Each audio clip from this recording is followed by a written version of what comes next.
Hello friends, welcome to the world of Knowledge Alpha Classes में हूं आपका दोस्त आरिश अमीन। फ्रेंड्स, जैसा कि आप थंबनेल देख रहे हैं फ्रेंड्स, बौद्ध धर्म से संबंधित 50 प्रश्न। जैसा कि आगामी परीक्षा होने वाली है और बिहार स्पेशल में बौद्ध धर्म बहुत ही इंपॉर्टेंट टॉपिक है, बहुत ज़्यादा मायने रखता है और यहाँ से क्वेश्चन पूछे जाने की संभावना हमेशा बनी रहती है। तो आज के इस वीडियो में क्विक रिवीजन करेंगे 50 वैसे प्रश्न जो बार बार पूछे जा सकते हैं या फिर पूछे जाने के चांसेस हैं। तो आइए फ्रेंड्स, बिना देरी करते हुए चलते हैं क्वेश्चन की ओर। तो सबसे पहला क्वेश्चन देखेंगे फ्रेंड्स, तो बौद्ध धर्म का संस्थापक कौन है। तो पहले ही क्वेश्चन में आंसर हो जाएगा, बौद्ध धर्म का संस्थापक गौतम बुद्ध है। फ्रेंड्स, कमेंट सेक्शन में बताएं कि गौतम बुद्ध के बचपन का नाम क्या है। गौतम बुद्ध के बचपन का नाम क्या था, कमेंट सेक्शन में बताएं। क्वेश्चन नंबर 2, बौद्ध धर्म का जन्म कब हुआ था। तो बौद्ध धर्म का जन्म था 1563 ईसा पूर्व, मतलब 1563 BC में। कमेंट सेक्शन में फ्रेंड्स बताएं कि बौद्ध धर्म किसके समकालीन था, कौन सा उस वक्त बादशाह था जिसके समकालीन था गौतम बुद्ध। तीसरा सवाल, गौतम बुद्ध का जन्म स्थान का नाम क्या है, मतलब गौतम बुद्ध का जन्म कहाँ हुआ था, ये सवाल है। तो गौतम बुद्ध का जो जन्म हुआ था फ्रेंड्स, वो कपिलवस्तु के लुम्बिनी नामक स्थान पर हुआ था। यह भी कहाँ है फ्रेंड्स, तो नेपाल में अभी। तो कपिलवस्तु के लुम्बिनी नामक स्थान, और लुम्बिनी क्या है, एक वन है, जंगल है। Question number 4, light of Asia किसे लाइट ऑफ एशिया के नाम से जाना जाता है। तो गौतम बुद्ध को लाइट ऑफ एशिया के नाम से जाना जाता है, बहुत important. Question number 5, Gautam Buddha के बचपन का नाम क्या था। अगर आपने कमेंट सेक्शन में बता दिया तो ठीक है, नहीं बताया तो यहाँ पे इसका आंसर दिया हुआ सिद्धार्थ। गौतम बुद्ध के बचपन का नाम सिद्धार्थ था। गौतम बुद्ध के पिता का नाम क्या था। तो गौतम बुद्ध के पिता का नाम था शुद्धोधन था गौतम बुद्ध के पिता का नाम। इनकी माँ का नाम क्या था। तो माया देवी इनकी माँ का नाम था। कहीं माया देवी आएगा, कहीं महामाया देवी आएगा। इनकी एक मौसी थी, इनका बचपन में ही मृत्यु हो जाता है, बहुत छोटे होते गौतम बुद्ध की इनकी मृत्यु हो जाती है। तो इनके जो पिताजी थे शुद्धोधन, वो अपनी मौसी मतलब अपनी साली से शादी कर लेते हैं, साली से, यानी कि महामाया देवी की बहन से, जिनका नाम था प्रजापति गौतमी, जो गौतम बुद्ध की मौसी भी थी। तो मौसी भी थी और सौतेली माँ भी थी। तो देखिए यहाँ पे वही सवाल आया हुआ है फ्रेंड्स, क्या आया है, गौतम बुद्ध के सौतेली माँ का नाम क्या था। तो प्रजापति गौतमी था, जो उसकी मौसी भी थी। महात्मा बुद्ध के पत्नी का नाम क्या था। तो यशोधरा उनकी पत्नी का नाम था। उनके बेटे का नाम क्या था, राहुल था। उनको एक पुत्र की प्राप्ति हुई थी जिसका नाम क्या था, राहुल था। इस तरह से हमने यहाँ पे 10 क्वेश्चन देखा। नेक्स्ट क्वेश्चन देखते हैं, क्वेश्चन नंबर 11।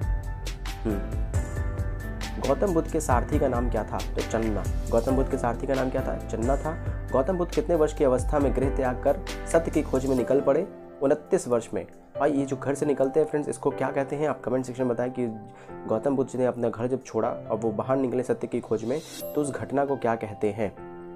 अगर आपने बता दिया अब तक तो ठीक है, नहीं बताया तो देखिए, सिद्धार्थ को गृह त्याग करने की घटना को बौद्ध धर्म में क्या कहा जाता है। तो महाभिनिष्क्रमण कहा जाता है। सिद्धार्थ जो कि गौतम बुद्ध है के गृह त्याग की घटना को बौद्ध धर्म में कहते हैं महाभिनिष्क्रमण कहते हैं। नेक्स्ट क्वेश्चन नंबर 14, बुद्ध ने अपना प्रथम गुरु किसे बनाया था। तो अलार कलाम गौतम बुद्ध के प्रथम गुरु थे। साथ ही साथ बुद्ध ने अपने प्रथम गुरु से कौन सी शिक्षा प्राप्त की। तो सांख्य दर्शन की शिक्षा प्राप्त की थी। किससे प्राप्त की थी। तो अलार कलाम से प्राप्त की थी। गौतम बुद्ध के दूसरे गुरु का नाम क्या था। तो रुद्रक उनके दूसरे गुरु थे। अलार कलाम पहले, रुद्रक दूसरे। उर्वेला में कितने ब्राह्मण बुद्ध के शिष्य बने। तो कितने बने थे, 5 बने थे। उर्वेला एक जगह का नाम है, वहाँ ब्राह्मण बुद्ध जो है बुद्ध के शिष्य बनते हैं। कितने ब्राह्मण बुद्ध के शिष्य बनते हैं। तो 5 ब्राह्मण जो थे वो बुद्ध के शिष्य बनते हैं। उन 5 का नाम क्या है। उन 5 का नाम है कौंडिन्य, बप्पा, भादिया, असागी और महानामा। तो ये 5 शिष्य थे ब्राह्मण जो गौतम बुद्ध के शिष्य बने। नेक्स्ट क्वेश्चन देखते हैं, गौतम बुद्ध के दूसरे गुरु का नाम, ये तो हमने देख लिया। यहाँ देखते हैं क्वेश्चन नंबर 35। क्वेश्चन नंबर 19, 35 वर्ष की आयु में बिना अन्न जल ग्रहण के आधुनिक बोध गया में निरंजना नदी फल्गु नदी के तट पर पीपल वृक्ष के नीचे कितने वर्ष की कठिन तपस्या के बाद गौतम बुद्ध को ज्ञान की प्राप्ति हुई थी। तो 6 वर्ष की कठिन तपस्या के पास उनको ज्ञान की प्राप्ति हुई। और जब उनको ज्ञान की प्राप्ति हुई तो उनको क्या कहा गया, गौतम बुद्ध कहा गया। ज्ञान प्राप्ति के बाद सिद्धार्थ को क्या कहा गया। तो गौतम बुद्ध कहा गया और तथागत भी कहा गया, मतलब जिसका ज्ञान क्या है, सत्य है। तो इस तरह से हमने 20 क्वेश्चन देख लिया। सॉरी, थोड़ा एडजस्टमेंट हो जाएगा इसको। नेक्स्ट क्वेश्चन है, सिद्धार्थ का गोत्र क्या था। तो गौतम उनका गोत्र था। गौतम बुद्ध को किस रात्रि के दिन ज्ञान की प्राप्ति हुई थी। वैशाख पूर्णिमा के दिन को ज्ञान की प्राप्ति हुई थी। गौतम बुद्ध ने अपना पहला उपदेश कहाँ दिया था। तो गौतम बुद्ध ने अपना पहला उपदेश वाराणसी के निकट सारनाथ में दिया था। सारनाथ में दिया था, ये कहाँ है, तो वाराणसी में है। उपदेश देने की इस घटना को क्या कहा गया। उपदेश देने की इस घटना को कहा गया धर्मचक्र परिवर्तन। जब उन्होंने गृह त्याग किया तो उसको कहा गया महाभिनिष्क्रमण, और जब उन्होंने अपना प्रथम उपदेश दिया तो उस घटना को क्या कहा गया, धर्मचक्र परिवर्तन कहा गया। महात्मा बुद्ध ने अपने उपदेश को किस भाषा में दिया? तो महात्मा बुद्ध ने अपने उपदेशों को किस में दिया? तो पाली भाषा में उपदेश को दिया आपने।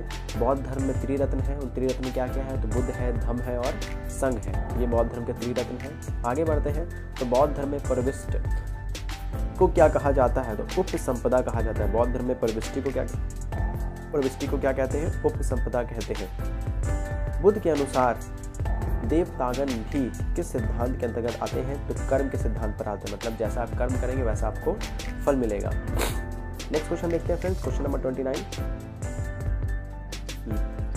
बुद्ध ने तृष्णा की घटना को क्या कहा है? निर्वाण कहा है। कि अगर आपको तृष्णा है, मतलब किसी से ईर्ष्या वगैरह है, तो उसके लिए आप क्या कर सकते हैं? निर्वाण की प्राप्ति कर सकते हैं। बुद्ध के अनुयायी कितने भागों में बटे हुए थे? तो 2 भाग में बटे हुए थे। एक भिक्षुक थे, एक उपासक थे। जिस स्थान पर बुद्ध ने ज्ञान की प्राप्ति की वह स्थान क्या कहलाता है? तो बोध गया कहलाता है। कौन सी नदी थी? निरंजना नदी थी। अब इससे पहले ही हमने डील किया था। महात्मा बुद्ध की मृत्यु कब हुई? महात्मा बुद्ध की मृत्यु कब हुई और कहाँ हुई? तो 483 BC में हुई और कुशीनगर यानी कि उत्तर प्रदेश में हुई। 483 BC, कुशीनगर, उत्तर प्रदेश। महात्मा बुद्ध की मृत्यु की घटना को बौद्ध धर्म में क्या कहते हैं? तो महापरिनिर्वाण कहते हैं। जब उन्होंने गृह का त्याग किया तो उसको कहते हैं महाभिनिष्क्रमण। जब उन्होंने अपना उपदेश दिया तो उसको कहते हैं धर्मचक्र परिवर्तन। और जब उनको मृत्यु की प्राप्ति होती है तो उसको कहते हैं महापरिनिर्वाण। Question number 34। महात्मा बुद्ध द्वारा दिया गया अंतिम उपदेश क्या था? सभी वस्तुएं क्षरणशील होती हैं, अतः मनुष्य को अपना पथ प्रदर्शक स्वयं होना चाहिए। मतलब सभी वस्तु क्या होती है? मतलब घटने वाली होती है, टूटने वाली होती है, मरने वाली होती है। इसलिए मनुष्य को क्या होना चाहिए? हमेशा आगे बढ़ते रहना चाहिए, अपने रास्ते में चलते रहना चाहिए। प्रथम बौद्ध संगति किसके शासनकाल में हुई थी? तो अजातशत्रु के शासनकाल में हुई थी। आप कमेंट सेक्शन में बताएं फ्रेंड्स कि प्रथम बौद्ध संगति कहाँ हुई थी? प्रथम बौद्ध संगति कहाँ हुई थी? मैं इसका लास्ट में आंसर बताऊंगा। तृतीय बौद्ध संगति कहाँ हुई थी? तो तृतीय बौद्ध संगति पाटलिपुत्र में हुई थी। साथ ही साथ अब इसका भी आंसर बताएं कि द्वितीय बौद्ध संगति कहाँ हुई थी? तो तृतीय बौद्ध संगति पाटलिपुत्रा में। गौतम बुद्ध के सबसे प्रिय और आत्मीय शिष्य कौन थे? तो आनंद थे। बौद्ध धर्म को अपनाने वाली प्रथम महिला कौन थी? तो उनकी मौसी जो थी, जिनका नाम था सौतेली माँ जो कह सकते हैं, मौसी भी कह सकते हैं। तो बुद्ध की माँ या मौसी प्रजापति गौतमी। भारत से बाहर बौद्ध धर्म को फैलाने का श्रेय किस राजा को जाता है? तो किसको जाता है? तो सम्राट अशोक को जाता है। बौद्ध धर्म जो इतना विकसित होता है तो किसके थ्रू होता है? तो सम्राट अशोक के थ्रू होता है। बुद्ध के प्रथम 2 अनुयायी कौन थे? ये सवाल है। तो कलिक और तपासु, ये बीच में कॉमा है। कलिक और एक कौन है? तपासु है। तो इस तरह से हमने कुछ इंपॉर्टेंट क्वेश्चन देख लिया फ्रेंड्स। आगे देखते हैं। बुद्ध की मूर्ति कहाँ बनना था? बुद्ध की प्रथम मूर्ति कहाँ बना था? बुद्ध की प्रथम मूर्ति कहाँ बना था? तो मथुरा कला से बना गया था फ्रेंड्स। यहाँ पे क्वेश्चन थोड़ा मिस्टेक है। किस शैली का इस्तेमाल करके बनाया गया था? तो मथुरा कला शैली का इस्तेमाल करके बनाया गया था, ये नहीं कि कौन सा मूर्ति बना था। सबसे अधिक संख्या में बुद्ध की मूर्तियों का निर्माण किस शैली में किया गया था? तो गांधार शैली में किया गया था। किस में किया गया था? गांधार शैली में। बुद्ध का परम धर्म लक्ष्य क्या था? तो निर्वाण था। बुद्ध का परम धर्म लक्ष्य क्या है? निर्वाण की प्राप्ति। अब बुद्ध की मृत्यु को कहते हैं महापरिनिर्वाण। धार्मिक जुलूस की शुरुआत सबसे पहले किस धर्म से शुरू की गई थी? तो बौद्ध धर्म से की गई थी। धार्मिक जुलूस वगैरह जो निकालते हैं, इनका जो स्टार्टिंग हुआ था कहाँ से हुआ था? बौद्ध धर्म से ही हुआ है। बौद्धों का सर्वाधिक पवित्र त्यौहार क्या है? तो वैशाख पूर्णिमा बौद्धों का सबसे सर्वाधिक पवित्र त्यौहार है। वैशाख पूर्णिमा किस नाम से विख्यात है? तो बुद्ध पूर्णिमा के नाम से भी इसको जानते हैं हम। आगे बात करते हैं, अनीश्वरवाद को मानने वाले कौन कौन धर्म है? तो बौद्ध धर्म है और जैन धर्म है। आगे बढ़ते हैं, नेक्स्ट क्वेश्चन देखते हैं। बुद्ध ने किसके प्रामाणिकता को स्पष्टता नकार दिया है?